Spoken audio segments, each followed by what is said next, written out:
Greetings, everyone, and welcome to the 185th edition of Cinema Effect. I'm Zach, and I'm joined by Disney's number one hater, Jaden. Howdy. Howdy in 2024. And we've got a resident Irish citizen, aka Fitzy, aka Liam. Hi, how are we? I'm good. On a scale of 1 to 10, how excited are you to return to the show? I'm excited for this episode. I'll say that much. Okay. I give like a 7. Okay. That's an aggregate though, my overall excitement plus the excitement for this episode. So my general excitement is probably a bit lower, Okay. But okay. I'm excited to talk about this film. I appreciate your honesty, and I'm curious as to your excitement to talk about this film. I'll say that. I don't know. I feel I'm in an interesting spot where, like, I really enjoyed the break. I enjoyed my weekends, but I also really enjoyed. Like, I'm really excited to be here. I'm enjoying coming back. I feel like that's the perfect place you want to be. It's like well balanced, productive, happy hobby sort of space. You know what I mean? Yeah, I think the break is always way more meaningful to you because this show takes more time than just 2 hours on a Saturday for you, Oh, yeah. Yeah. That does make sense, yeah. And then it's, at the end of the year, Jaden's always pushing to get it to restart sooner. I'm like, Jaden, no. This is my time, all right? But this is the latest we've ever got, isn't it? I think so. Yeah. I think so. Yeah, it probably is. But that's fine. As I said, that's fine by me. But I am also excited to be here and talk about this movie like Fitzy is because, ladies and gentlemen, this is Cinema Effect, the podcast where we review and talk about a different movie every single Monday. And this week, that movie is Rebel Moon Part 1, A Child of Fire, which was uploaded to Netflix on December 22nd, 2023. It was directed by Jaden's favourite filmmaker, Zack Snyder. It is an action sci-fi film, and the synopsis says, when a peaceful settlement on the edge of a distant moon finds itself threatened by the armies of a tyrannical ruling force. I was trying to say because it's tyranny. Tyrannical. No, it's tyrannical. Tyrannosaurus Rex. Whoa, yeah. I wish there was one of those in this movie. A mysterious stranger living among its villagers becomes their best hope for survival. Yeah, right. Have you heard of that before? No, why would I? What are you alluding to there? I don't know. We'll see. We'll get into it. Damn. Liam, you're excited to talk about the movie, so I'll let you off the leash. Go for it. Well, as you guys might know, I've had some time to really let this film sink in and, consider the themes and the devices and all that. I watched this film like 3 weeks ago, and somewhere in my analysis, I feel like I've slipped, I guess, and slowly started to convince myself that I just didn't mind it, But that would be false because I really liked this film. I thought it was it was fun in a very pulpy kind of way. It felt like reading some like $2 sci-fi fantasy novel, but with like a massive budget. I liked the Snyderisms. They were very fun. I thought the action was very fun. Some of the CGI I think is actually pretty incredible, but people will dismiss that because yes, the writing is pretty average. But the big like homage aspects are part of the fun to me. Just like the constant zipping between different tropes and that kind of thing. It's all part of the experience, So yeah, I don't know. I enjoyed it a lot. So yeah. You were speaking that whole time like you were so convinced it was a Leo situation where you're like on the back foot, you're defending your position. Yeah. I don't know. We'll obviously see what Jaden thinks too. It's not quite like that for me. I think I presume for you also the tone of Andy and Luke's comments on the film sort of coloured that a little bit. Well, everyone hates this film. Like the Letterboxd. Oh, do they? I don't know. I have no idea. Yeah, the Letterboxd rating is like 2.0, and there's all these like YouTube videos about how trash it is and shit. So Okay. it's not the most well loved film. So yes, I did think I was going to be on the back foot, but if you want to be the cavalry, I'll be happy to admit you to the party. I think I'll be somewhere in the middle, probably. I didn't know that. That is important context for what you're saying, though. So thanks for that. Yeah. Okay. So at first, immediately when I finished it, I liked it overall. Definitely think it gets weaker as it goes. I like the world a lot. I like getting into the world, learning about it, and sort of letting the movie play its cards in its first half. I thought that was pretty fun. So I think I'm going to agree with aspects of what you're saying, for sure. Then it sort of didn't have much left to offer for me in the second half, which I guess is the first half of this half, or the second half of this half, so the second quarter. Because we'll be back in April doing this shit again. So anyway, but yeah, I watched this movie a week ago, and it really just has deteriorated in my mind since. Mainly just not because of like anything, me being overly critical about aspects or anything, but just mainly because I've had time to realize how forgettable large chunks were. But yeah, there were still nuggets I liked, and part of that is letting Zack loose visually. You always get some interesting stuff from him there, and I think there's a lot to look at in this movie that's pretty good. So I guess I'm a bit of a mixed bag, I suppose. I'm definitely not all negative. Jaden, what about you? I guess I'm mostly negative. I guess I'll be the audience all right. voice. I wanted to like this film, but I agree. I think it's interesting what you said, Liam, about the pulpiness of it. Because I didn't feel that. I thought there was a sense of that, but I think it didn't lean hard enough into it. I think they should have, I think there was enough there, and the writing was poor enough that they should have leaned fully into like the schlockiness of 70s sci-fi and just gone like balls to the wall with that. And you seem to think that they did to it a little bit more than I do, whereas I just feel like it was there, but it wasn't there enough, so it just ended up being bad instead of fun. I think it was mostly boring. I like none of the characters are interesting enough. I think none of the performances are strong enough to command this franchise that he's trying to set up. And I think I look at the name and I like some of the people in there, but no one in there really screams I need their attention. Like Okay. I don't know. I think it was when I went to see Ferrari. I asked you, I was like, if I watch this film now, would I forget it all? And you kind of didn't really answer, but then I'm glad I chose to watch it 2 days ago because I would have forgotten it all because a lot of it already is slipping. And like I have, like the main thing keeping me there is Spooky's review that just parallels everything. I'm like, oh, okay, no, yeah, that did happen. It's actually a pretty good plot synopsis. Yeah. Look, I don't mind it, so I guess I'm a bit more positive on it than most audiences. But at the same time, I think it was incredibly boring, which is the worst thing a Zack Snyder film could be. Yeah, for sure. Okay, interesting. There's a few ways to take this. Okay, what you said about the performances was interesting. I largely agree with you, although I will stand by. So, have you guys seen this chick who plays Cora before? Yeah. Yeah. I've seen her in like yeah. an indie film, but She was in Kingsman. Oh, okay. I thought she was really strong, and she's the best part of the movie for me for sure. I like the character. I like the backstory. I feel like her performance is actually very good, and you can feel. I felt in every scene that she's in, like you can feel the burden she carries in her performance, and that dark past, sort of that she can't outrun. It's a pretty, it's nothing you haven't seen before, but I thought, like in her facial expressions, you can always see it in every scene. Very Gamora-ish. So I thought very Gamora-ish. Mm. Yeah, I suppose so. I guess I haven't really thought of Gamora like that, but that is true. So yeah, no, I will definitely. I forgot her name. Sorry, but Sophia Botella or something. Yeah, I will. Thank you, Sophia. I will stand by and defend your performance because I thought it was actually very good, and I thought Cora overall was a solid protagonist for this movie.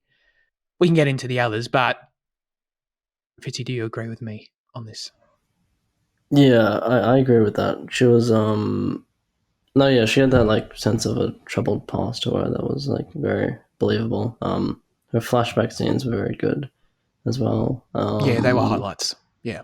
Yeah, well, there were highlights in general, just for like um, the kind of sets they created, and um, the slow mo in those scenes was really cool. But yeah, she was the only character that um, she was the only character that I like could attach myself to, because some of the characters were like very bland. I mean, the level one farmer guy that Luke talked about in his review, that's like supposed to be the love interest, is like pretty traitless, really. He's like, I don't know, he's the most whatever character that Man, I've that's probably. Dario.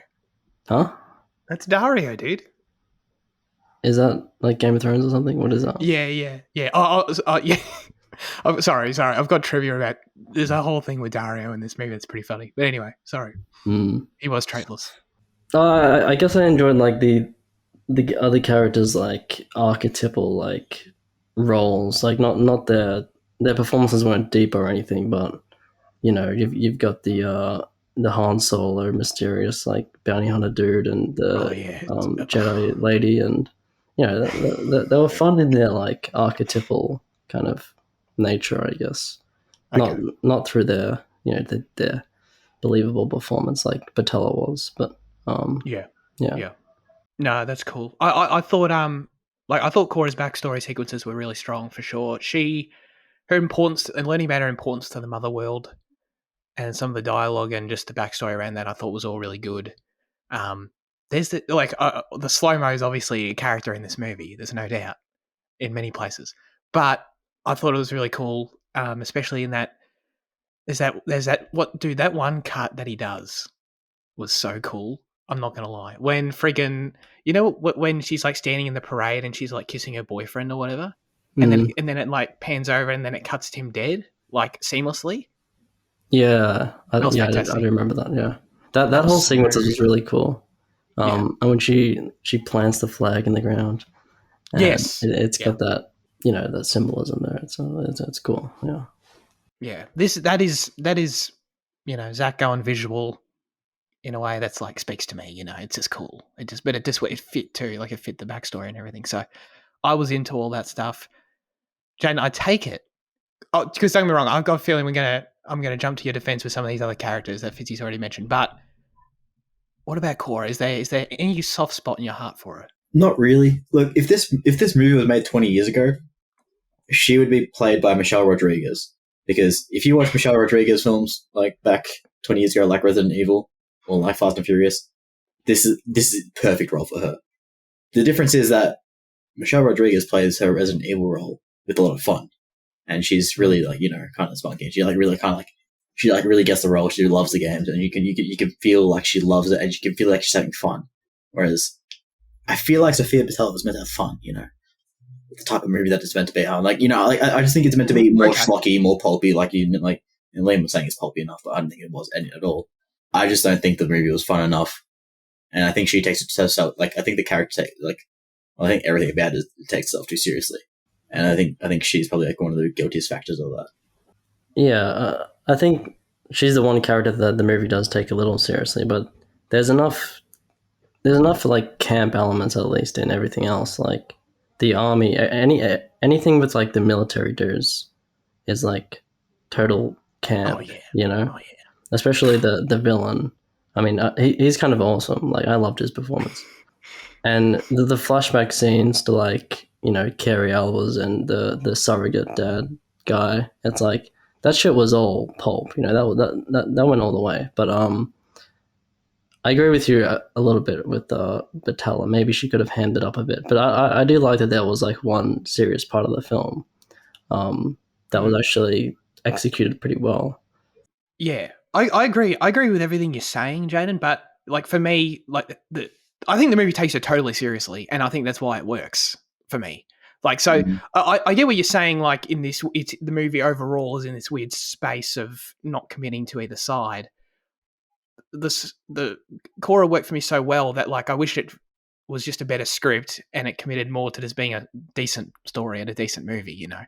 Um, But if it commits to that, it's got didn't a embrace any shit ton more floppiness. legwork to do than if it commits to being 100%. campy. 100%. Yeah, it's like basically a different movie because it's everything else is not in that vein. Well, that's not the only thing that like clashes in the film. Like the visual storytelling of like Snyder totally clashes with the the long exposition dumps and that kind of thing. So and like just the overuse of dialogue in general. But no, you're right. You're right. Yeah. I'm the rebel. Yeah. I I think I agree with you on Ed Skrein as the villain. I did enjoy him until the end, where he just became a little bit much, and the fact that they brought him back, I thought was unwarranted. Yeah. He was not interesting enough to be brought back, and that kind of seriously diminished my perception of the character. But I did think he was decently fun for the majority of the film. When they came out wearing Nazi uniforms, I don't know, I didn't quite get it. You know? Oh yeah, that was fun. Yeah. Oh well, that was the thing about like I think some people critiqued like basically the Empire, and it's like the Diet Coke version of the Empire. But there was enough like I thought there was enough flavor in the kind of ancient Rome, ancient Greek like aspect of it that I started to pick up. Like when Cora first meets her surrogate dad, he storms the city because he's basically like brutal to all the citizens of the city because they resisted for so long. And that was like one small thing that happened in like ancient Greek warfare. And then they had like the lava bond, which was like the sacred band of Thebes thing, where like the idea was that if you had lovers in battle, you'd be much more likely to like defend and fight for them, and so you'd be a better soldier. So I noticed those two things, and then I noticed like later they went to the freaking Colosseum and they had all these like Roman names and stuff. Like I'm pretty sure the bad guy had like an ES at the end of his name. I watched this 3 weeks ago, so I don't remember his name. But Belisarius or something, yeah. Belisarius, yeah, something like that. But like that gave enough flavor to the Diet Coke Empire for me that it wasn't just, the Diet Coke Empire. Yeah, I haven't seen Gladiator, but is there any Gladiator in this film? Because isn't Russell Crowe a farmer in Gladiator? Yeah. Well, that guy's in Gladiator, isn't he? The commander guy that they meet. I don't know. Is he? I think he is. I didn't think of this at all, but I guess kind of. He is kind of the farmer on the not really. It's kind of kind of. They're farmers that have sort of like tragic backstories, I guess. Just another homage. Exactly. Those are all so in ancient warfare they actually use like the lava tactic. That's a real thing. It was a big thing in like in Thebes or whatever, and like different Greek poli, like Athens and that kind of thing. Interesting. I didn't know that. Because that all sounds really cool. I must say, like I agree with you. I picked up on and enjoyed the those callbacks and those like homages to like Roman stuff on a much more surface level. I just thought it was cool that they were just calling them like bloody general. Wait, no, that's a bad example. You know what I mean? Like, what are some other ones like? They swear to God there was some like very the realm and all this. Oh no, that's like fantasy. God damn it! You know what I mean? Belisarius or whatever. I liked the my point is I liked like the titles in the world and all that kind of stuff. I enjoy getting into a new fantasy world, and I liked bloody like the Mother World backstory and Anthony Hopkins' opening narration and all that sort of shit. That's the stuff I was like, my ears are wide open, ready to sort of absorb that information when it's being given to me personally. I like that stuff. Zack's pitch from the start for this movie, for his own, this was always his own sci-fi take on Seven Samurai in an original world. And, that's exactly what this movie is, for better and worse. Story-wise, it's half a movie you've seen before, probably more than half a movie you've seen before. And you can tell so clearly that, this was originally conceived as a Star Wars movie and pitched that way, which it was. So it wears that on its sleeve, but I guess it's just interesting. That is the reality of it, you know. So it's an interesting, like, taking it any which way you want, and how you guys are already sort of taking that differently. Like, so this question's for Jaden, but then I think I can go like an opposite spin on it for Fitzy. Like, for you, Jaden, was there any one particular choice or moment in this movie that, if you could choose, like, felt the most generic, or was like the most frustrating in that way for you personally? Of like, I've seen this shit before. This is template stuff. You know what I'm saying? I think like other than like the core thread of like assembling a team of heroes, I don't know. I mean, yeah, that's a big one. Yeah, I don't know. Like, dude, there's so many to speak about. Like, even like the main character being like the ex soldier turned hero. I don't know. Oh yeah. I don't know. Yeah, I think the core of the assembly of the band is like the most, egregious one. And like how they were assembled. Like, for me, like for me, the General Titus recruitment was laughable. Yeah, I think it feels a bit Rise of Skywalker-ish in the way that they just zip around planets. You know? Oh yeah, especially on like I said, the General Titus one. They were there for like literally 30 seconds and convinced him in no time. And then he had like 3 lines of dialogue in the movie. Yeah. Which is crazy because he's probably the biggest actor that you had in the movie. Honestly, yeah. Well, he was my most recognizable one, yeah. My personal answer to this question that I conceived of myself was the bloody the whole cantina scene. Yeah, I was thinking that as well. I was like, and I literally wrote down, I don't know if I can find it here. I literally wrote down, like, as they walk in, okay, here's the cantina scene, obviously, you know. Anyone can see that. They beat up the thug guy, you know. The guy comes and goes, hey, I'm wanted in 12 systems, whatever. It's like basically the same thing. And then they beat him up. And then I literally wrote down, is Charlie Hunnam going to be Han? And he sure was. Although his arc did end up being a bit different, so I guess that's something. Although I would argue, like his arc was kind of boring. I kind of would have preferred if it was more of a Han arc. Like, I actually kind of like the idea of Charlie Hunnam being like a cool good guy that you sort of want to root for in the next movie. But now that's obviously just whatever. That's not happening. That was probably my answer to that question personally. But okay, I wanted to flip the question now, knowing Fitzy's perspective, because you appreciate the archetypes, you appreciate, you have fun with them. Is there one particular aspect of that you think the film leans into, or that you just enjoyed the most, of like just how archetypical it is in how it does it, whether a scene or anything? Well, first of all, with Charlie Humdrum, as Mark Kimmered calls him, ever since Andy said he does like a different accent in everything he's in, I was like waiting for like what his accent's gonna be. And like that cantina scene was like literally ripped from I Knew Her. But like when that happened, I was like anticipating it, you know. And then he came out with the Northern Irish accent or whatever it was. That shit was hilarious. Like, his accent in this was so funny. But probably him. I don't know. Like, I enjoyed him a lot, even though they like subverted it at the end with that massive reveal. They killed everyone. They killed everyone on his whole planet except for him, and he got away. And now he's like doing things for himself. You know, he's on the winner's side of history. Sure. That was great.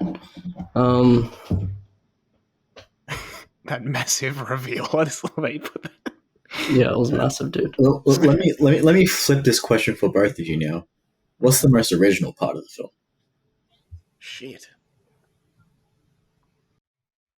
What sprung to mind right away, I don't think this is even original, but was like the part of the film that felt the least generic, or that I thought was the most interesting, was like the whole, like, the lore surrounding the princess. Well, obviously that's like prophecy shit, I understand that's not original. But just in terms of like, it felt like it was a bit different to the rest of the film's template, at least in my opinion. Or at least it stood out the most to me. I kind of liked that. I don't know what its relevance is entirely going to be. Yeah. Other than just like servicing Cora's, tragic backstory or whatever. But I feel like there's more to it, Well, like, yeah, on a scene-to-scene basis, I don't think there's like anything original. Like the recruitment of each person, like you can pretty much predict what's going to happen in each of those scenes.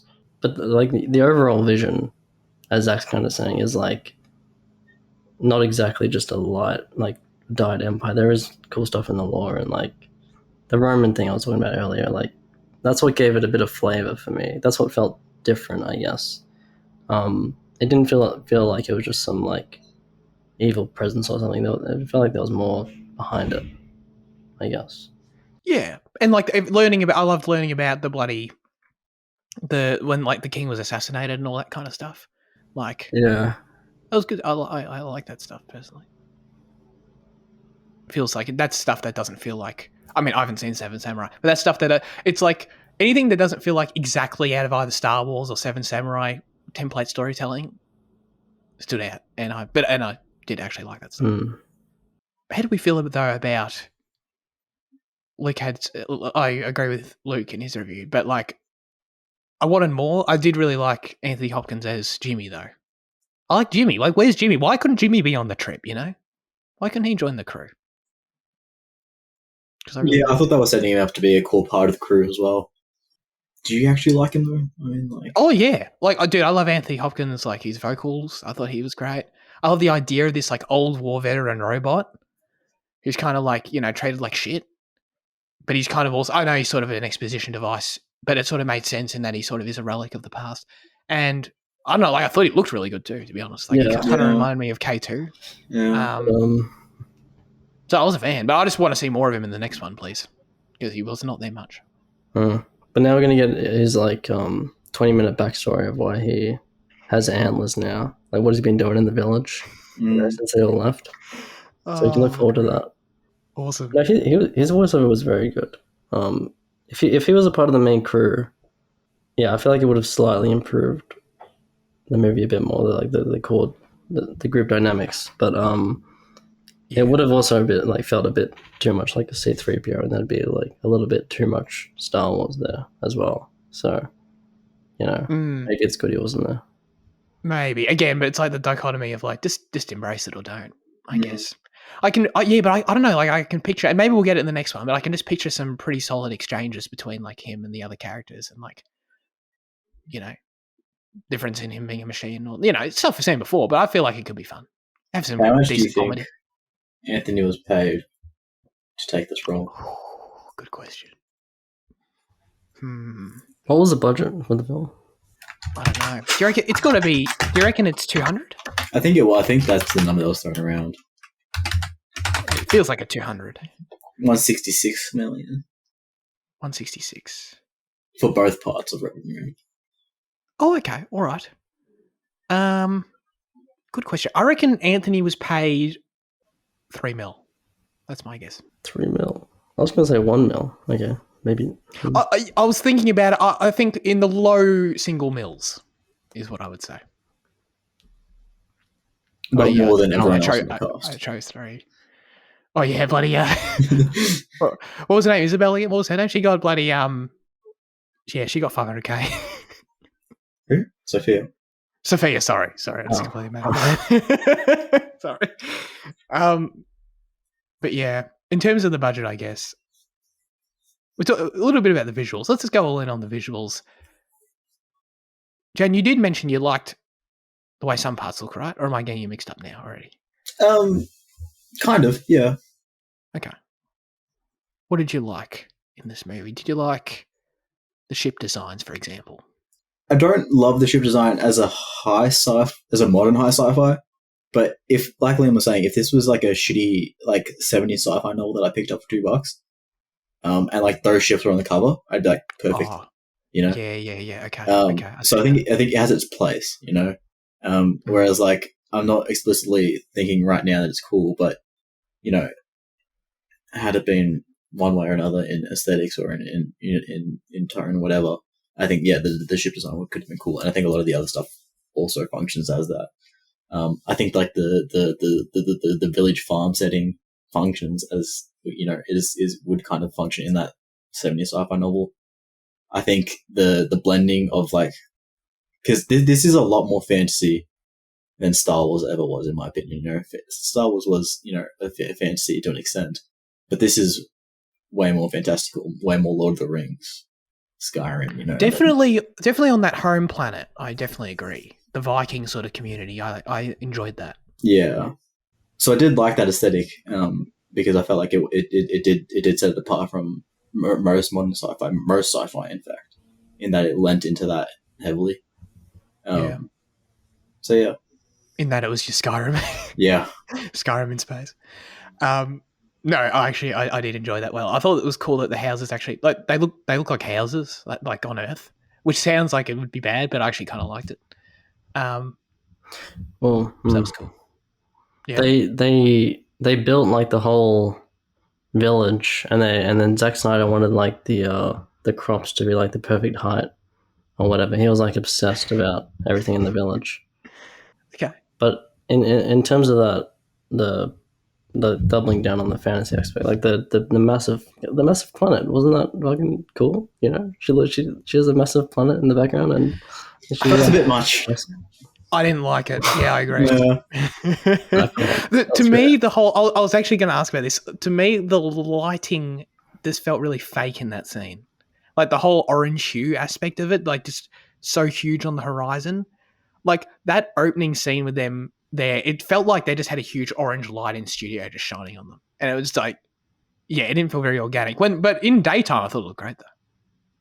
Yeah, I agree. Like the ship design is pretty generic, but that, like what James was saying about what he wanted from that, is kind of what I get. It just like it had its place. But like the movement of the ships, the way the lighting of the kind of space travel, I thought was very cool, and the opening ish shot of like going through the portal. Yes, Jane. No, you just mentioned it, but what did you think about the vagina portal that opened up? Yeah. No, that was cinema. And the penis came through. That was like an awakening kind of moment for me. Cinematically, sexually, everything. Everything you want from a Zack Snyder film. Yeah. I was like, I'm in. This is fucking great. No, awesome, that portal looked great. I reckon he put like a few mil into that, Yeah, it's like the space worm from Dune. There's the same amount of like design attention that needed. Oh god. I mean, while we're picking apart random little things that look good, I thought the damn fish beard alien man actually looked pretty sick. I thought his lip syncing was like really good. I don't know if you guys agree. Yeah, but whenever you whenever there's a tentacle character, you always got to compare it back to bloody old mate in Pirates of the Caribbean 2 back in 2005. Oh, dude! And you're like, well, nothing gets better than that CG. So it's like, does it? That was really good, Davy Jones. Yeah, that was good, dude. No, but this shit was, dude. Jaden, this will resonate with you hard. This beard man, alien fish man, looked way better than any of the prosthetics in the Star Wars shows. Like, when they get the friggin' like the goddamn Quarren or Mon Calamari characters in these Disney Plus shows, this shat all over them. Yeah, probably. Yeah, I think so. He was a shout out to the fish man. He was a great like sacrificial lamb. Like you didn't see his face until that point, and you knew he was gonna die. But then when you saw it, it was like, oh, this is the perfect kind of person to die, And that's yeah, like a tentacle guy. He was a king.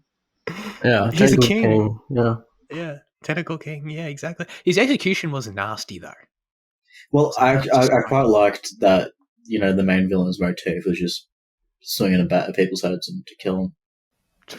Good way as any, The bluntness, I liked it. Yeah.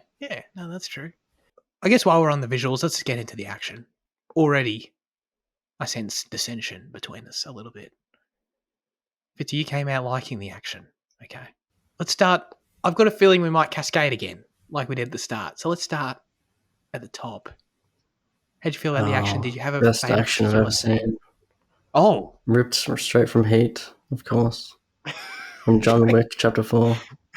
No, I found it very, very fun. The first kind of action scene you get where she's shooting all the dudes in slow-mo.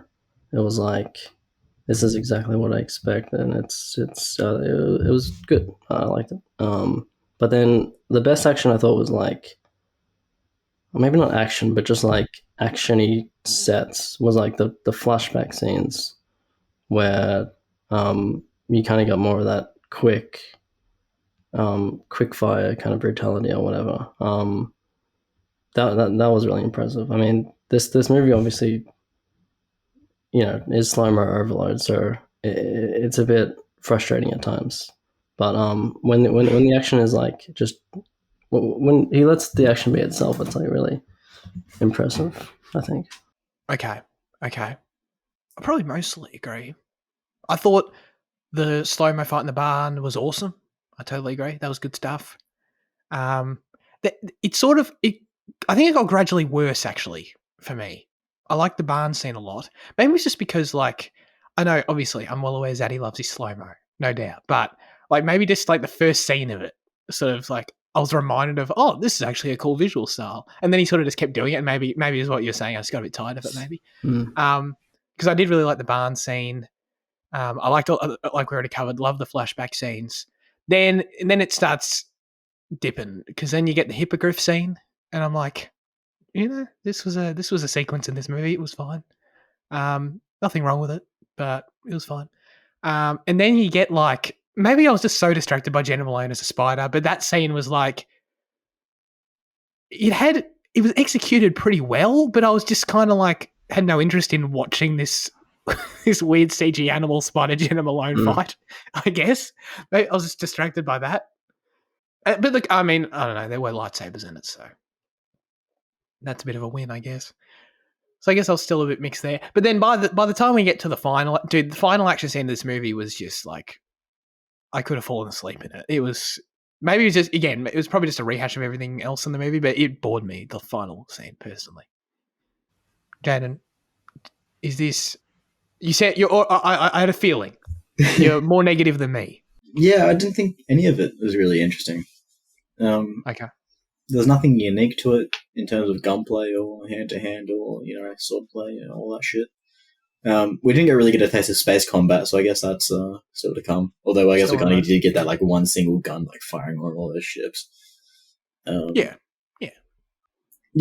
Like like action's one thing that is pretty safe in most pictures that you can guarantee some excitement out of, or like at least a tad of entertainment. But like for this, it generally just didn't feel it.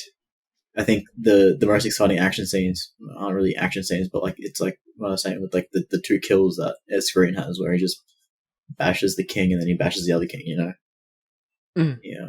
bashes two kings. And I think that's like the best kind of physicality we get. Yeah, physicality kind of thing. Yeah, I guess in terms of staging and the way it unfurls, I think maybe that barn fight at the start might be the most interesting. I think like the way they did the overhead camera thing. That was good.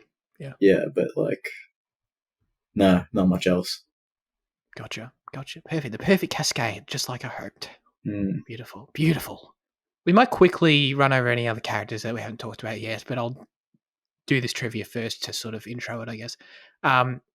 Because I thought this was funny, personally. I don't know if you guys noticed. Apparently not. But this is the first time Ed Skrein and Michael Huisman have worked together since Huisman replaced Skrein as Dario Naharis in Game of Thrones. So Dario, for those who don't remember, Dario is Dany's like lover interest in season 3 and 4 and 5. And both of these dudes played him. Oh, yeah. I heard that. Which was pretty funny. Yeah. So anyway, we already established that. So second Dario, who's the, what do we call him? Traitless farmer. Level 1 farmer, as Luke said. Level 1 farmer. I presume, like some of these characters, I presume there's going to have more to do in the second half, hopefully. Maybe not. Yeah, so. Hopefully. And then anyway, first Dario was like the villain that you really liked, Fitzy, the campy dude. So was he? What's the deal with the tentacles in him? I understood that they revived him at the end, but like he had them beforehand as well. He's like cyborgish. So has he potentially died a few times? Potentially. I thought I kind of, well, when he was in that bathtub scene, he was just like kind of getting high off those things. You know, there's a unique benefit of his, of his body type, I guess, of his species. But yeah, he was like some kind of weird robot, tentacle hybrid thing, some like, he kind of felt like he felt robot-y, right? Was he a robot? I don't know. Not really to me. No. It felt like I guess genetically altered. Yeah. Like, I think he felt like he was created. Yeah. the scene of him, that first one when we get introduced, like, and he's in the bath with all the shit plugged into him. It reminded me, and I think it serves a similar purpose to Vader in Empire Strikes Back, like when you see him quickly in the tank. Yeah. Like it's sort of just a little thing. Like, it's obviously a bit different, but just a little thing that's meant to like remind you that the villain, there's something else going on with the villain and like how they function and like who are they really and all, these kind of questions. So I guess it served that purpose. Okay, so Fitzy's a yay on him. Jaden, you a yay or nay on this guy? Yeah, like I was saying, mostly until they brought him back. I think it just really diminished my perception of it. Yeah. I think the end of this movie, while we're sort of talking about where the next one goes as well, I think the end of this movie didn't work. It was really weak. Yeah. They obviously were going to do it for the show, but they did not give me a reason to want to watch the next movie. Like, didn't they? When they literally like the fighting's over, and like obviously we know it's not, but it's like we don't have to fight them anymore. Isn't that great? And then they just that's the end. But like for the main core characters, it's like, but there's no like sense of like I don't think they even understand at the end of this movie that there's still a fight to come. Right? Well, I think that they just thought that they'd have a lot more extra time because they killed a noble or whatever. So they're like, it's going to take the Empire a long time to restabilize. I thought there was literally a line where they're like, "Oh, we don't have to fight anymore," or something like that. I mean, I think there might have been, but I don't think it was to the effect of they never have to fight again. Well, yeah, right. But they brought all the people, all the the good fighters to the village to protect it in the end. So there's still the idea that they're gonna defend the village and fight more. For a Seven Samurai ripoff, we need to actually get to the main Seven Samurai part where they defend the village from the attackers. Yeah, okay. And like I thought I don't disagree with what Fitzy's saying about the villain's performance. I thought he was definitely. Cora represents the serious part that works for the movie. He represents the campy part that works for the movie for me. But I still like if he could have just died at the end of this, and I would have been fine as well. I didn't need him coming back to life. Like give me a new level up villain in the next one, and like I still would have enjoyed him for what he was. I just didn't need him coming back. Yeah, and that's obviously still a generic idea in itself and stuff. And we could have dealt with the Regent directly, but I would have liked that more if the Regent was good, because I thought like this glimpse that we get at the Regent at the end of the movie like also sucked. Like I thought this guy's performance, I don't know who this guy was. He might be an actor of some renown, I don't know. But like for me, his performance at the end meant to be this like big intimidating like meeting the Emperor moment.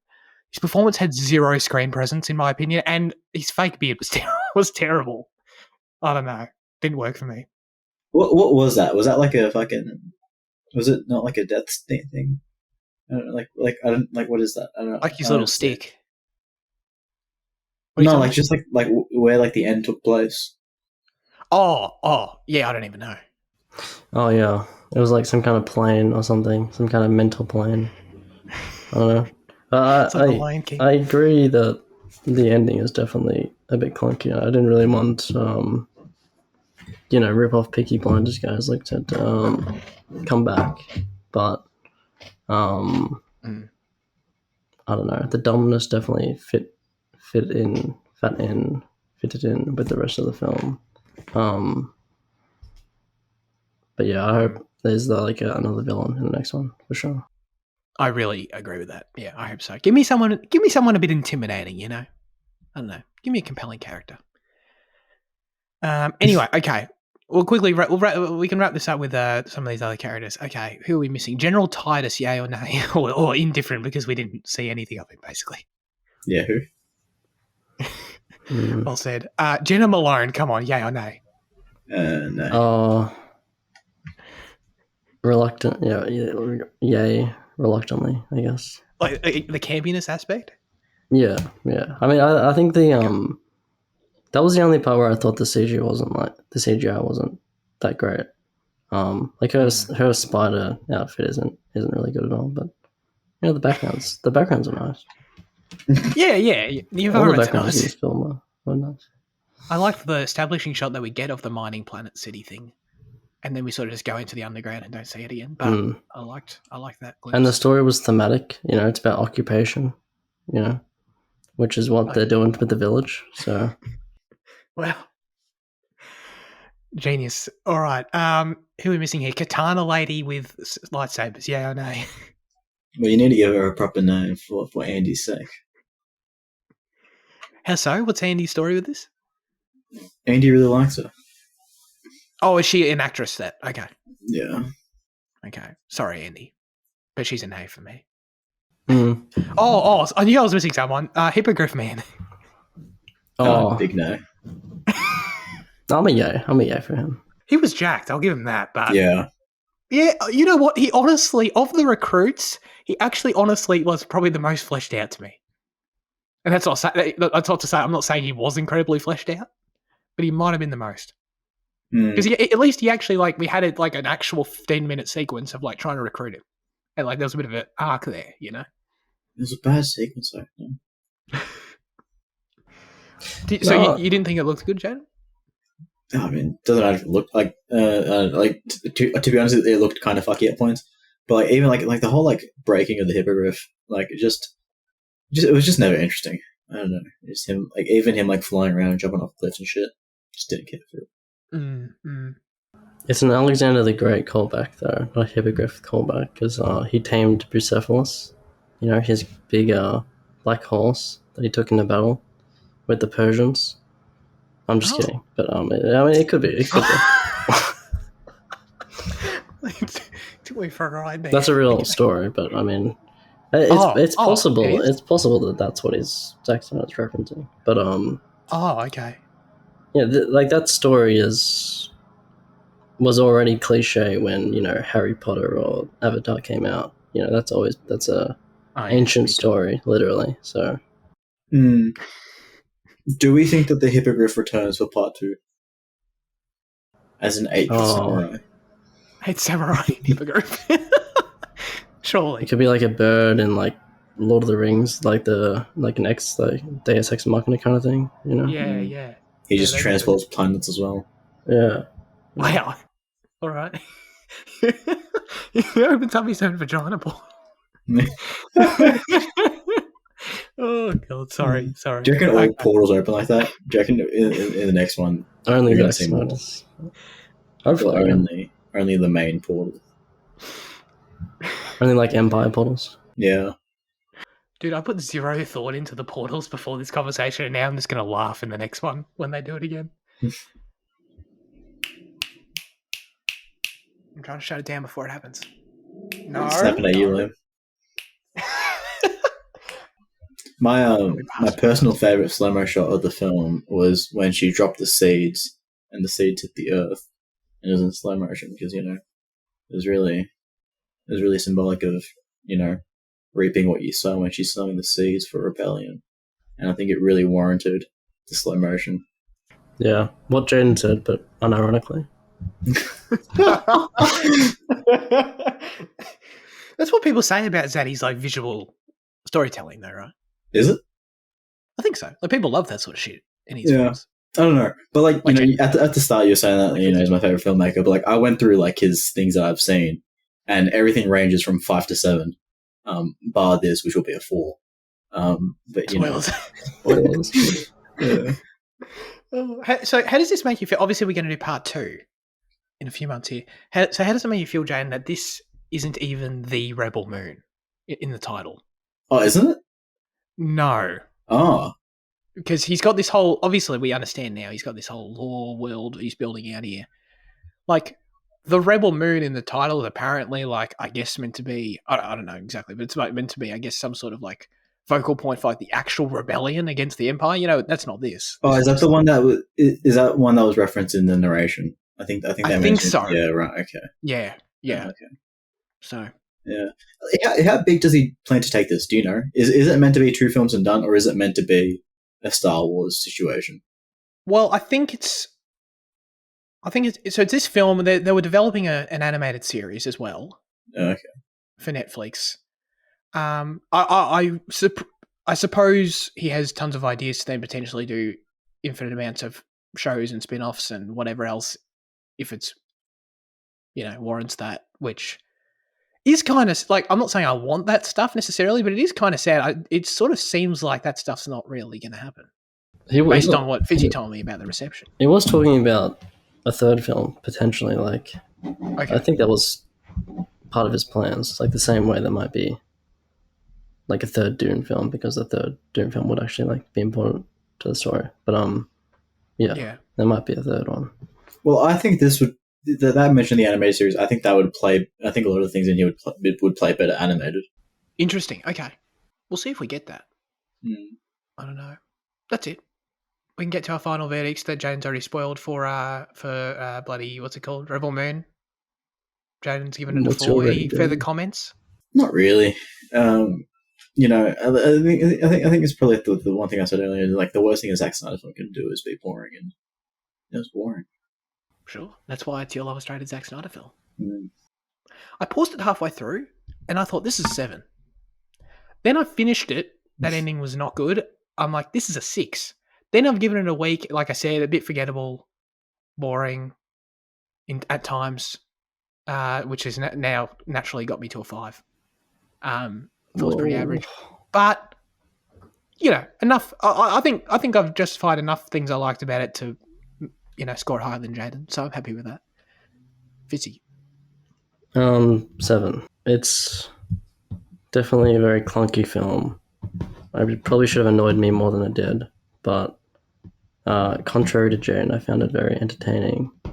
And I am excited for part 2. So yeah. Cool. I'm glad one of us is.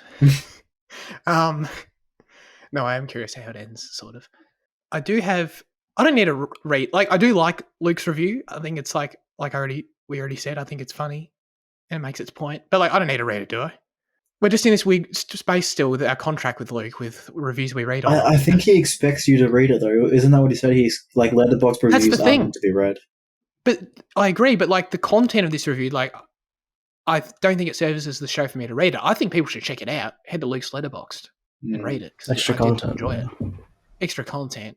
Maybe we should like somehow ask him to take it down and put it on our Patreon. That could be an interesting strategy. So sorry, Luke, I'm not going to read this one, but we did all enjoy it and we referenced it. So stiff shit. And of course, Andy wrote in his review for Rebel Moon Part 1. And it says, Dr. Luke was pretty much nailed everything he wrote that I definitely agree with after watching this as well. The only reason why I even want to see this was because I love Bae Doona, the coolest South Korean star actress and photography camera fiend. She played the cyborg swordsman chick Nemesis. I'm glad he remembered her name. And I had chills running down my spine with the medium close-up at the elevator when her character was introduced. Oh, that is cool. General Malone as the spider was satisfyingly absurd too. Besides, how effortlessly cool was she in her first fight scene? Except the lightsaber swords were truly disgraceful. Nah, man.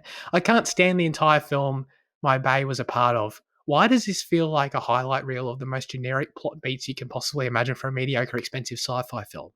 The bar shootout was a fairly entertaining scene because it was like watching a John Woo movie. It's hard for me to try and enjoy Zack Snyder's apparent stylistic flair, knowing how much of a Star Wars fan fiction reject this film appears to be. Literally, not even. Forget comparing Anthony Hopkins to C-3PO. He's bloody shit tier K2SO. Be curious to hear you guys what you have to say about Charlie Hunnam's Northern Irish voice. I've listened to Johnny Evans talk before, but I can't determine what it should sound like. Fitzy, this was a bad Northern Irish accent. Yes, I just need the authentic 100%. Oh, I don't know if it was bad. It was just jarring. I don't know. I wasn't expecting it to come out of like his mouth, I guess. I agree with that. Yeah. What is Andy's war with Charlie Hunnam and his accent? I don't understand this. No, I agree with Andy. Like, I like Charlie Hunnam a lot, but his accents need to stop because, yes, he needs to just, because it's so bad that it literally, he as a human being can't make up his own accent. You know what I mean? Listen to him speak. It's like he literally changes all the time because he keeps changing his accents for his roles. It's like he needs to just like settle down in life and choose a voice. You know what I mean? Anyway, nevertheless, he just keeps taking roles where it requires him to do awful accents. Also, isn't it a bit on the nose that I never know how to say this guy's name?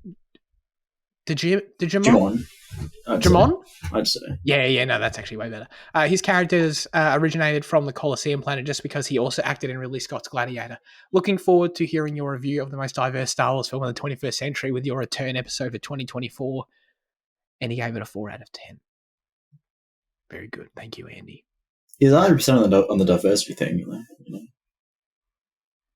He's a pretty diverse cast. Oh, yeah. I'm surprised they didn't bring it up to a 7 for you, Jan. I know how much you care about that.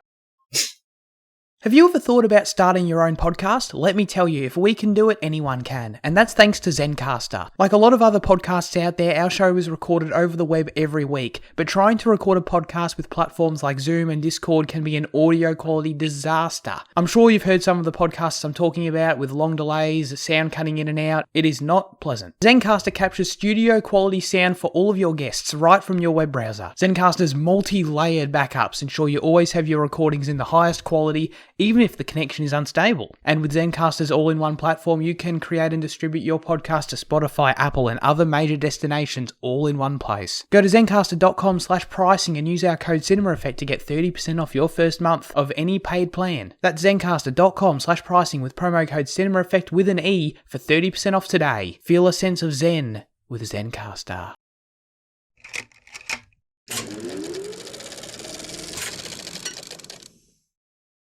Let's get into the Emmy wins. I don't know. We can get into it as much as we want, but no real surprises here. Does it surprise you, Jane, that The Last of Us didn't win anything? I haven't seen any results from the Emmys. Oh, okay. Or the Globes. No like literally what I wrote in the Discord about like saying the first like 3 categories. And that's it. Yeah. Didn't Nick Hoffman win something, or was that something else? I'm sorry, you're right. He did. So I don't know how this shit works. That was the Creative Emmys, which is still the Television Academy, but it was a different night. I don't know how this works. It didn't win anything on the main night, basically. This shit's weird. I don't know. Anyway, did you see these results, Fizzy? I think I glanced at them, but my main sources is you and Andy telling me about them. Okay. I mean, so I'll just sort of scroll through here. Best drama went to Succession. No surprise. Succession, I think, won every category it was in. I still can't stand seeing The Bear in Best Comedy Series, man. It drives me fucking mad. Yeah. I hate that shit. Like, literally, it's up against all these. I mean, from what I've heard, I think Barry might be questionable in there too. I don't know if you guys have seen any of Barry. I've seen a bit of it. I think that could be classed as comedy. Okay, cool. But to me, this is like, it feels like an excuse for The Bear to, because The Bear won everything in comedy categories as well. And it's like, it feels like they just needed to give The Bear the wins. Because like, dude, I think The Bear should be in drama with the rest of them. And therefore, would Succession or The Bear win? You know? And I just think they don't want to answer that question, so they just put it in the other one. Genuinely, I think that's true. The show's been classed as a comedy from the start. But it's fucking not. But like it's not like this isn't some ploy from the Academy. Like it's always been like identified as a comedy on every. Does it say that on Disney Plus? On Disney Plus, it says comedy.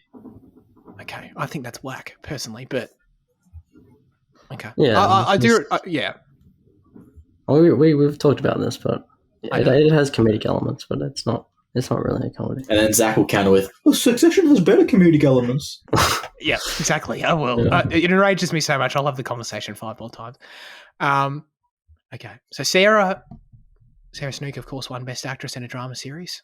It was literally, I'm sorry, like, I know Jane was really pulling for Bella, but there was no competition in that category. Come on. Oh, no, you like Melanie Linsky, don't you, Fitzy? Yeah, she was very good in Last of Us. Yeah.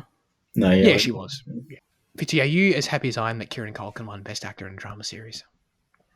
Oh yeah, yeah. He deserves that. He was like, I think people slowly realized as Succession went on that he was like just as good as, Exactly. Yeah. what's his face, the other Jeremy one, Strong. yeah, Jeremy Strong, and yeah, and Logan. The thing is, the thing I find so interesting about this win, and I love so much about this win, is that when you look at his competition, first of all, he's up against Bob Odenkirk and Pedro Pascal, both killer performances that could win in any other year. You know what I mean? Hmm. So there's that. Then he's up against Jeremy, who is sort of the central dramatic performance of Succession. You know what I mean? Yeah, well, like season 4 was definitely Roman's like season though. Like he definitely um, He had the most range in the season, I would argue. yeah, yeah, and especially towards the end, we saw a side of Roman that we didn't see before, and that maybe opened up people's eyes. Yeah. Because like he was always quick witted and hilarious, but maybe before we didn't get that like emotional side of him that was always there with Jeremy Strong. Yeah. So yeah. He just needed that little nudge from the writers to get him into this category and then win it. So it's just because it's just not what I would traditionally think of as a best drama performance. You know what I mean? But I think it's so well deserved though. That's why I think it's awesome. I was gonna say the beef won best limited series. So there's that. Oh yeah, both the beef leads won best actor and actress in a limited series. Oh, yeah. Are you happy with that, Fitzy? Yeah, very happy. Yeah. That's very good. Okay, I'm just going through this. I'm just literally scrolling because it's like beef, Succession, beef. Yeah, it was kind of just like my top 3, wasn't it? Yeah, I'm kind honestly, of realizing how basic my taste is. It literally the whole thing was dominated by your top 3. Yeah, of course, best writing goes to Jesse Armstrong. Who would have thought? There are more. Where are like best supporting? Best writing for a comedy goes to Christopher Storer, of course. Best directing goes to Christopher Storer, of course. Okay. What are the best? Here we go. Best actor in a comedy series goes to Jeremy Allen White. What's the competition for? What was the competition for that for comedy? Yeah, so he was up against Bill Hader for Barry, Martin Short for Only Murders, Jason Segel for Shrinking, and Jason Sudeikis for Ted Lasso. Is Only Murders actually meant to be a good series? I fell off it. Oh, okay. I was I've never seen it, but like my perception of it has just been like, and I just thought it was like kind of a network show just on Disney Plus. It just kind of. No, it's better than that. Like Meryl Streep's in it. Like it's fucking, Well, yeah, I mean that's testament to its shit quality. Maybe it was the wrong target market for me to make that comment too, I guess. I thought the first season was really fun, and then it slowly. I thought the second season was still fun, and then third season just lost me personally. Yeah, but no, it is a quality show though for the most part. Like for Jeremy winning this category for me, I'm gonna do it. I'm not gonna do it all again, but I'm just gonna say that like his performance is incredible dramatically. Like he doesn't best actor in a comedy series. You know what I mean? I don't know. The character in his performance isn't like super comedic to me at all. Yeah, I thought it was hilarious when he like intensely cut those onions. What's it called? Yeah, exactly. Oh my god. Best supporting actor in a comedy series went to Eben Moss. How do you say his name? Barack? I don't know. The guy who plays friggin' Richie in Cousin. The Bear. Cousin. Thank you. Yeah, that's obviously super well deserved. He's like the best. Okay, this is the only category Succession was in and didn't win. It was Best Supporting Actress in a Drama Series, which went to Jennifer Coolidge for The White Lotus, and she's fantastic, so I'm totally fine with that. She was up against J. Smith Cameron, who's also great, but I'm fine with that. I'm fine with that L. I'll take that L. You know what I mean? And Best Supporting Actress in a Comedy Series went to my internet friend, Io. Yeah. So that's great. I feel like because I follow her on Letterboxd, like, you know what I mean? I feel like it's like that one of those. What is that again? Like isn't that the beginning of like? Is that what? But it's like the beginning of like stalker behavior. Is that what? You know what I mean? Like you think your friends and you follow them online, and then but then it creates this obsession with the person, and then you think, oh yeah, I'm like, no, and then I'll go to their house. No, you're just developing a parasocial relationship. Okay, but then that's probably going to turn into like a stalker thing, right? I mean, Liam probably can talk to us more. Anyway, congratulations to all the Emmy winners this year. Jaden, I'm going to go to you now. It's your time to shine. I need to hear what you think about this Last of Us casting. Yeah, I know, it was fine. Not to say that Fitzy doesn't have an opinion too. I was just Yeah, I don't. Who did they cast as Jesse? I don't think I recognized him. Here we go. Oh, so Fitzy's coming right back into it because they casted young Mazzino as Jesse, and he's the brother from Beef. Oh, You know right, what I'm talking yeah. Jen, you know this chick who plays Dina, right? What's his name? Young Mazzino? Mazino. Okay, no, this dude. Yeah, but you I know love the chick Jesse's who's character, Dina, right? so yeah. Yeah, I know Dana. Yeah, she was in Transformers 5. Your favorite? Yeah, and she's also Dora, and she's also been in a few other shit I can't remember. She's a decent actress. I'm a little disappointed that we didn't get, an actual Dana, but that's all right. I like the big casting was obviously Caitlin Dever as Abby though. Yeah. She doesn't really have the build for it, but I mean that's the obvious thing to say, right? Yeah, I don't know. So you're skeptical overall? Does that make you skeptical? Just that fact alone? Well, I mean, Abby's not a character I like, so I don't want to say an actress I like playing her. Damn. No, I don't know. I guess we'll see. Like, okay. I mean, like, I trust Caitlin completely to take on the role. Like, I don't doubt she's going to give a good performance, but yeah, I don't know. You want to see if you'll end up liking Abby? I'm not going to end up liking her. Like, I can guarantee that. Oh, damn. Like, I've spent 20 hours with her in the game, and I know I'm not going to like the character. God, that's very close-minded of you, Jaden. I fucking spent 20 hours with her. What do you mean?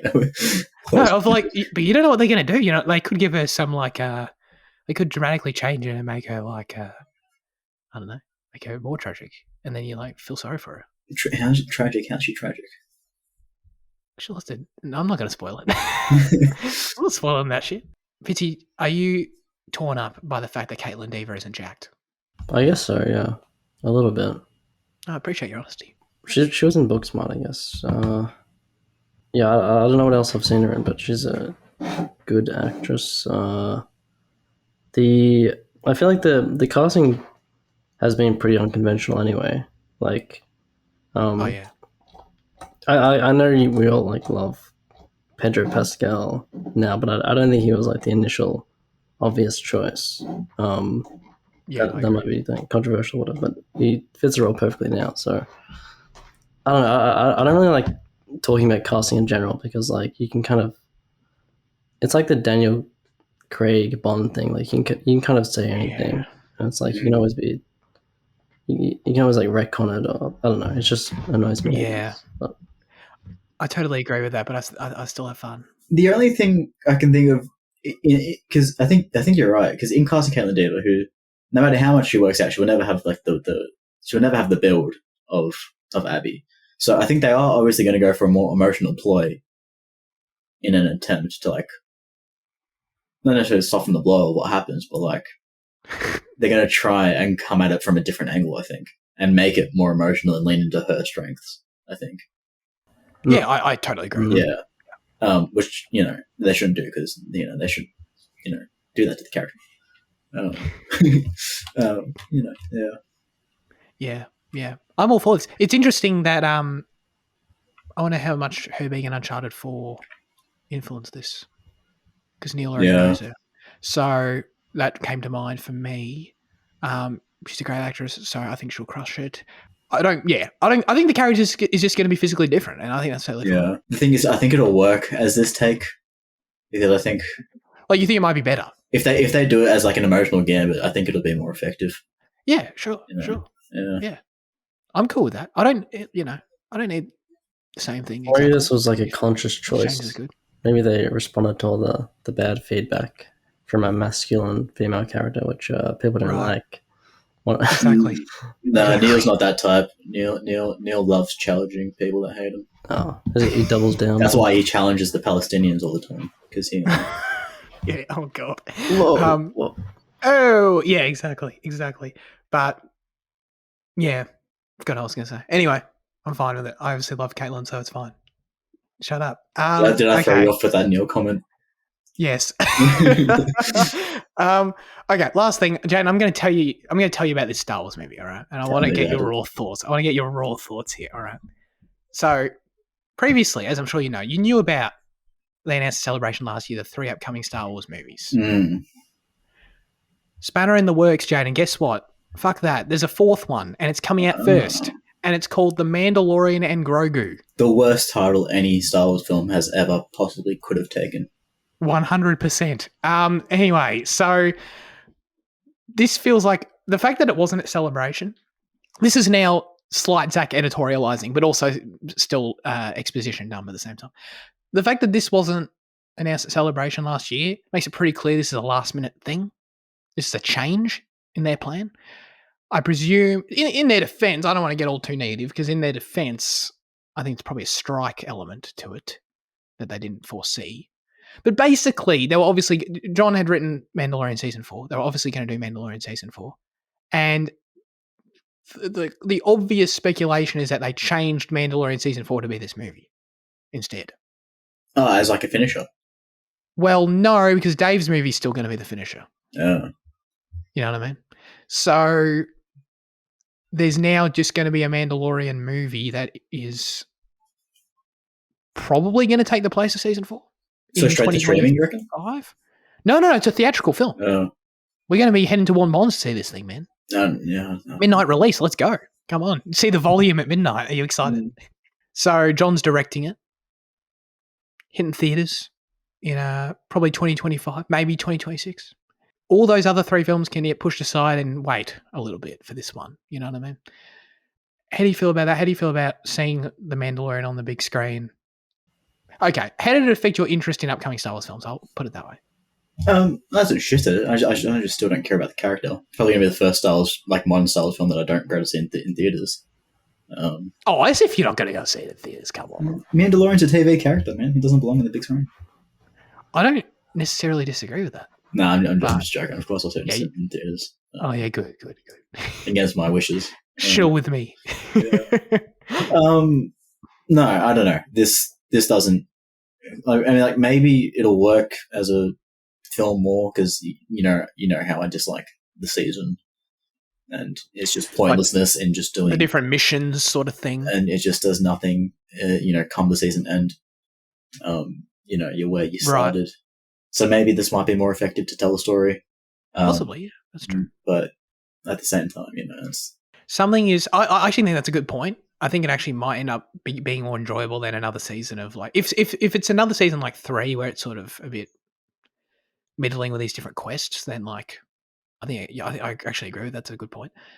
My main concern is that I don't want to see the same goddamn puppet, the same fucking one, do these stupid ass terrible looking flips on a big screen, man. It's going to look terrible. You know what I mean? Yeah, I already had. You know what I'm talking about when they make Grogu do all these physical stuff with the performance, and it looks terrible. It's like they need to grow that puppet up or do something else because it's not going to look good with a $200 million budget in a movie theater. Isn't it already giving $200 million to this? Yeah, don't you reckon? Fuck that, man. I reckon a whole season of Mando is probably $200 million. Yeah, but and you probably translate it. Yeah. Like this whole new standard for $200 million movies really needs to go away. I don't disagree with that, but I think this will be that though. So, tell me, Mando has a $200 million budget and they still pump out the awful CG that they do, and like they can't afford armor pieces for the kid actors that they try to populate the scenes with. That's honestly, but yeah, but I think that's also overlooking like how good some of those battle sequences at the end look. And don't get me wrong, like I don't love like the story or anything, but like they look very good. You know what I mean? Yeah. But you just got to spread it out amongst 8 hours, man. It gets you. That's how it gets you. Sorry, Fitzy, we're gonna try. No, I was just saying some bullshit. It's fine. Oh, okay. I mean, that's what we do here. Yeah, with all the like fuckery that's happened around like what the next Star Wars films is going to be, it's like somewhat relieved my Star Wars fatigue. So like I might actually be like a little bit excited to see a new one in cinemas. But I've had like it's definitely not the film I want to see. A Mandalorian film. I'd rather see like anything else. But yeah. When did you watch any of the series? Sorry, you watched the first I season. watched season 1. Yeah. Season 1 was good. Then I just kind of didn't get to the rest. No, yeah. That's an interesting perspective, though. So before this, the first movie was before this announcement, and they threw this in the schedule. Like the first movie was going to be like the Rey movie, like the 15 years after Rise of Skywalker. Like, would you have rather? Are you more excited for the idea of that? 100%. Yeah. Okay. Yeah, cool. Because I definitely am too. This is, this is definitely like my least anticipated movie for sure that they've now slid in. But like honestly, like I guess it just depends how you look at it. It's like my least anticipated movie, but like I wasn't excited for Mandalorian season 4. So if this ends up being a better version of what that could have been, then like I guess I'll be happier overall. You know what I mean? But who's to say? Who's to say? We're playing what could have been at that point, or what will be. You know. Anyway, all right. I thought I was happy to teach you about my Star Wars knowledge, because I'm obviously a Hollywood insider in Lucasfilm. Might as well be at this point. Yeah. I've I didn't mention this, but I actually, I had a meeting with Kathy when I was there. We had a good chat. Anyway, You just stumbled into George on the street like he does. Dude, I still love that video of him walking in the middle of the documentary. That's still some of the best shit I've seen. Okay, I've heard another story too of like someone seeing him in a bookstore randomly. It's so funny.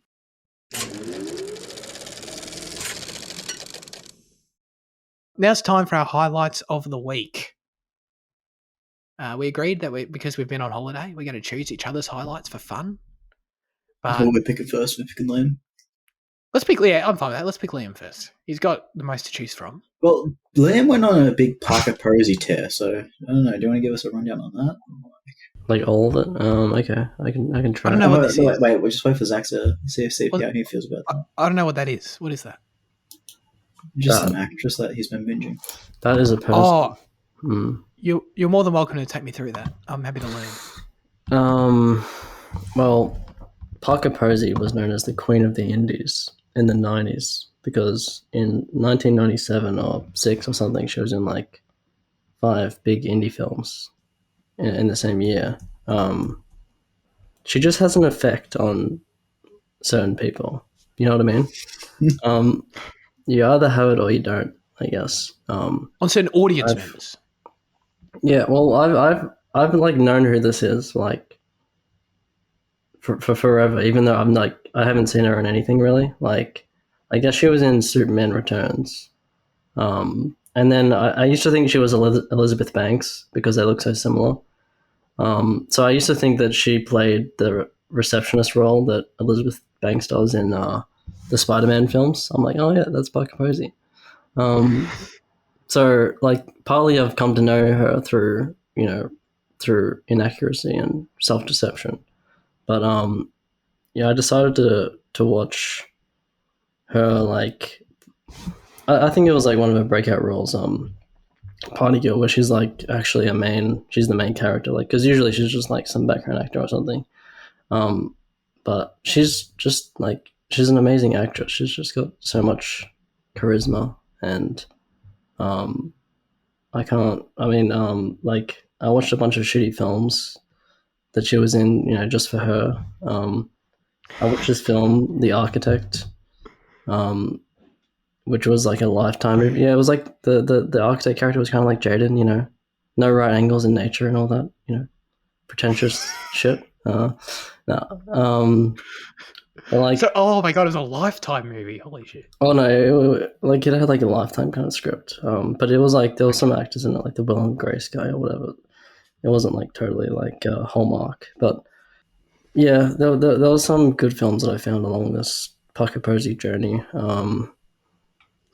Clock Watchers was a good film. It was a good like 90s film about, like in the 90s I had all those films about like discontent in like office spaces, office space and like Fight Club and all those kind of things. This was like a female version of that with like 4 temps and one was like Toni Collette, and they're like disregarded by everyone else at the company, and there's like this mysterious thief and they kind of bond, and then the internal divisions kind of break up their friendship. It's a really good movie, and like Tony Collette is like really amazing in it. But I wasn't there for Tony Collette. I was there for Parker Posey. As with all these films. So I ended up watching like 6 or 7 of her films. I was just like needed that fix, and I kept needing the fix, and it just. You look like you still need it right now. You look like you're struggling without it. Yeah, it's been a week. It's been a few weeks. She's in Beau is Afraid. There you go. Yeah, she looks exceptional in her Letterboxd profile. Oh yeah, the profile. Yeah, the black and white picture. Yeah. Yeah. She's a very attractive woman. Yes. This is a whole new world for me. I don't know if I want to go too far. She's really hilarious too. Like in Waiting for Guffman, like there's like Christopher Guest films. Sometimes I just like watch clips of her from other films because like, I don't want to go like watch a whole film about some other, protagonist when she's just like there for a few seconds. Oh yeah. So yeah, I went on a bit of an odyssey. I had fun. I'm back to civilization now. So. You're back to reality. Okay. Congratulations. That was quite the journey for you, clearly. Do we now pick Jaden or I don't know. Or should you pick me now? I don't know. What have you guys got open? I don't know. Well, I have your page open. If Liam has your page open. Yeah, I'll get Zach's page open. All right, do me, and I'll actually pay more attention to Jaden's.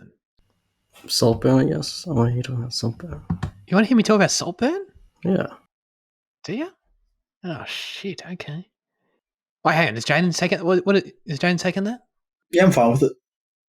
I don't know what to say about Saltburn really, other than I was very engaged by it. It was a movie that had my full attention. I must say, I'm not sure how I feel about all these films going like with the. I don't know if it's exactly 1:3. I don't want to speak out of my ass, but that aspect ratio that all these films have now, like Poor Things does it too. It's a bit. I don't know. It's becoming a bit samey to me. Anyway, sorry, that was just an aspect ratio tangent. But I really liked Saltburn. It was very interesting. I don't know exactly how I feel about like its commentary. I kind of can't decide if its commentary is really so straightforward that I'm like trying to overthink it, or if like there's really nothing there. But like either way, I just thought it was on a very surface level, just an engaging, entertaining film. You know what I mean? Bloody Barry Keoghan, I must admit, I'm not his biggest fan overall, but like, there's no denying he gave this performance like his all in every respect. So like, he put in his entire dick into it. You could say. You could say that. So yeah, I don't know. Fizzy, what did you think about Saltburn anyway? No, I think I agree mostly with what you said. Fennell's script is pretty, sharp. Just like Promising Young Woman, it's very, very, entertaining. Yeah, it lived up to that level of engagement for me, for sure. But I also agree that there's not like a whole lot to the class commentary or anything. I think like that's why most people are sour on it and like see it just as like a kind of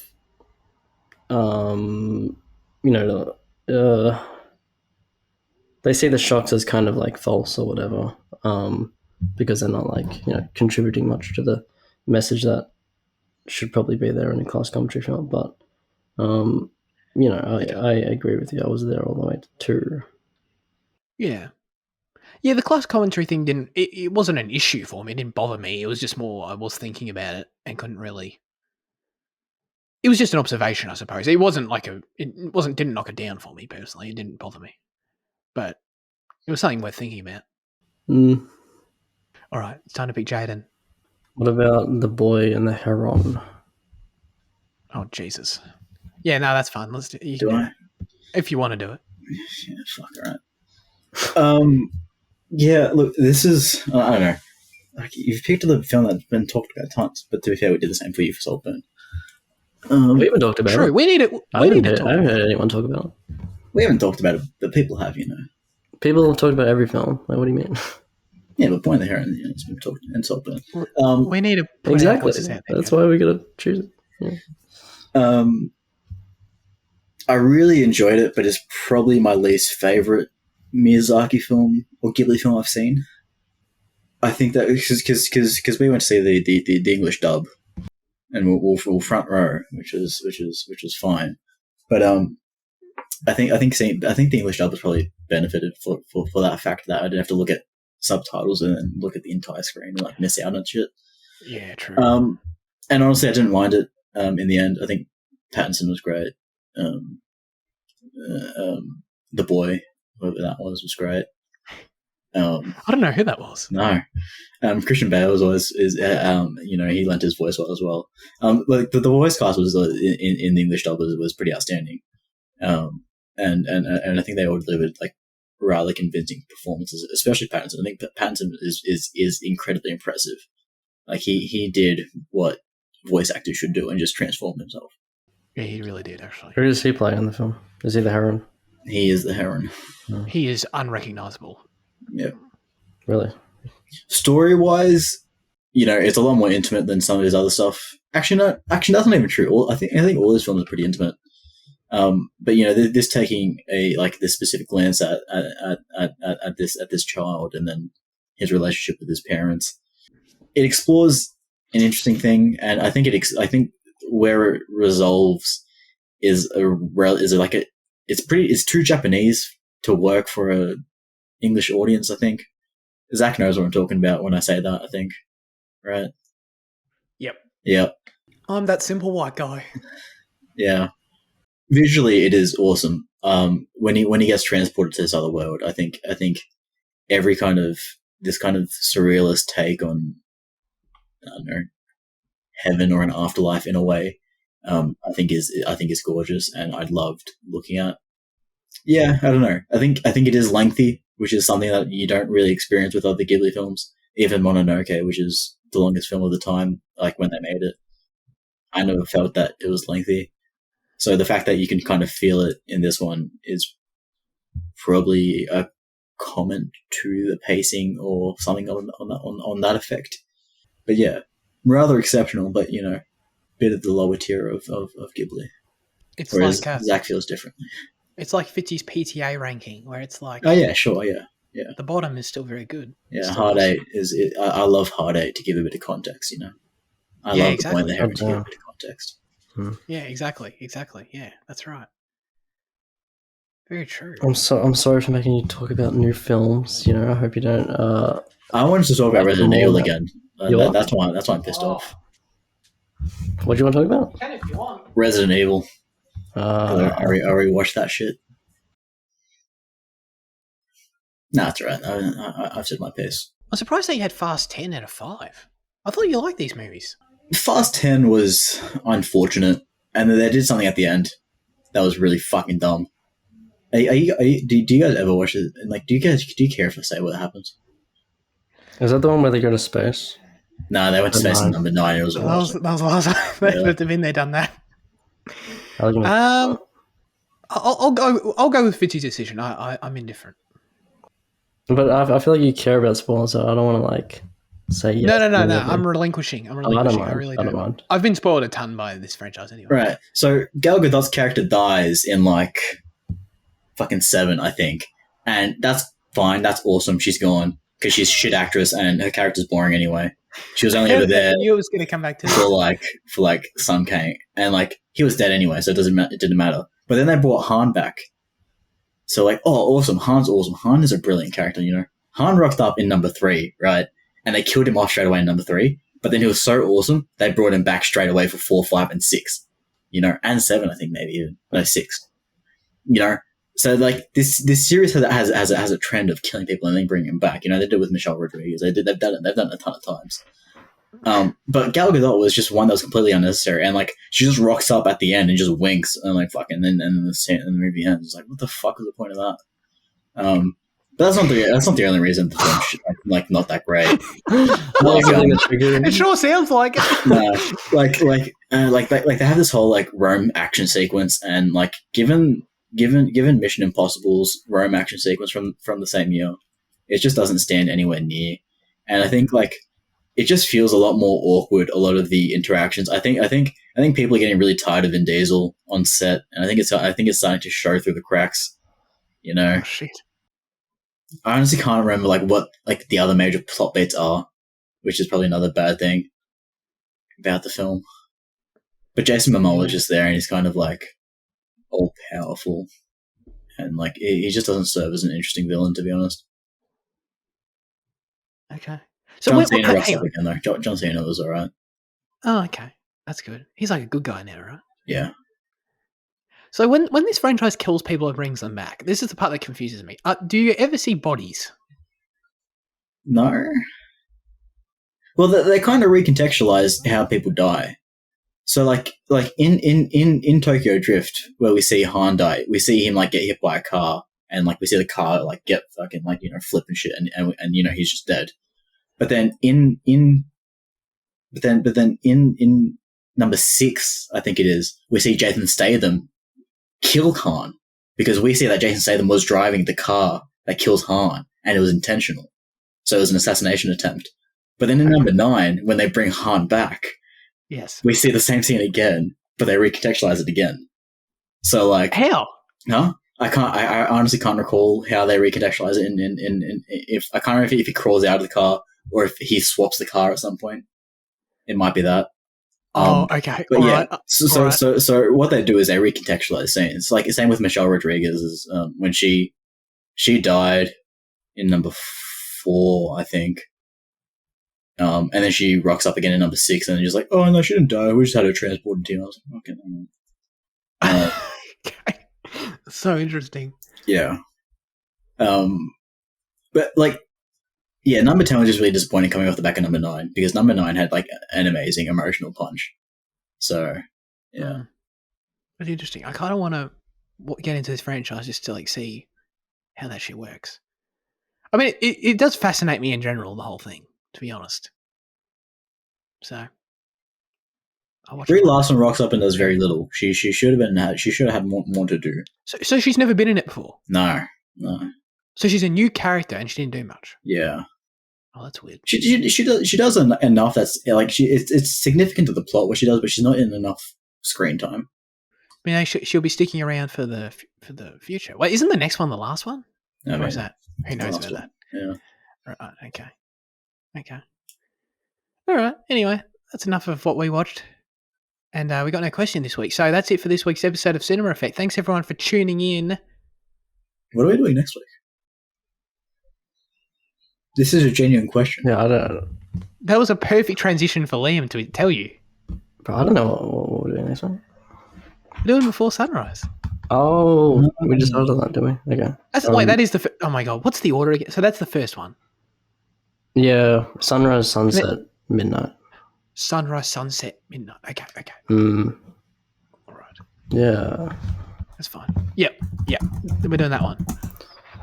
Yeah, next week we're doing Before Sunrise, which is on Foxtel and Netflix. Ethan Hawke, Richard Linklater, classic trilogy. New franchise. It's time. Yeah. I think last year we did some lengthier franchises because we only did 2 in the whole year, right? Well, we quickly wrapped up Magic Mike. Oh, no, that's not true. We watched 2 Magic Mikes. What did we do after Indiana Jones? I've already forgotten. Hunger Games. Oh, yes. Yeah. Hunger Games and Indiana Jones were both pretty, like, they were lengthy ones. Mm. They took up most of the year. So, anyway, starting it off with a trilogy, that's nice. I should also say, before we go, we'd love you to submit your responses, thoughts, and reviews for next week's film in the YouTube or Instagram comment section, or join the Discord server. But the specific question of the week we'll be asking you next week is, what is your most anticipated movies and TV shows of 2024? Answer with as little or as many as you like. Let us know. Plenty to choose from. I added a few TV shows to my watch list yesterday that I'm looking forward to. So the Bear season 3, perhaps next week. Definitely not, but we'll get into that next week. Rebel Moon Part 2. Right. Exactly. All right, that's it. I appreciate Liam and Jaden for joining me as always. Liam and Jaden? That's your name, right, Jaden?